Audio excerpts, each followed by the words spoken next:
ለካ በገብርኤል እንጀራ ይበላል እናንተ እንጀራ የሌላችሁ ቅዱስ ገብርኤል እንጀራ ይስጣችሁ አልደረሰላችሁም ገብርኤል እሳት ያወጣል ከነደደው ቅዱስ ገብርኤል ለወደደው ይባላል ከሚነድ እሳት የሚያወጣ ማን ነው የአንበሳን አፍ የሚዘጋው ማን ነው የፈላውን ውሃ የሚያቀዘቅዘው ማን ነው አታውቁትም ገብርኤልን አመስግኑታ በደንብ አርጋችሁ ሁለተኛው ቀን በጎቹ ጠገቡ እሱ ራበው ወደ ሰማይ አየ ለማን ይስጣውን ተረኛ ማን ይሁን ቅዱስ ገብርኤል አለ ጥሩት እኔ ብቻ ነኝ ምንጮ እኔ አንተ ወዳጅ ርቦኝ በጎቼ ጠግቧልና ጠብቅ ከጌታው ቤት ልብላሉ ለማን ሰጠው ከእሳት ያወጣል ከነደደው ቅዱስ ገብርኤል ለወደደው ይባላል ከሚነድ እሳት የሚያወጣ ማን ነው የአንበሳን አፍ የሚዘጋው ማን ነው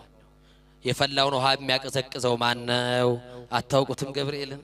አልደረሰላችሁም ገብርኤል አመስግኑታ በደንብ አርጋችሁ ጌታው ሲጠይቅ ለገብርኤል አለው አረ ገብርኤልን አውቀዋለሁ እንጀራ ስጡልኝ ብላ ውሃ የሚጠጣ አለ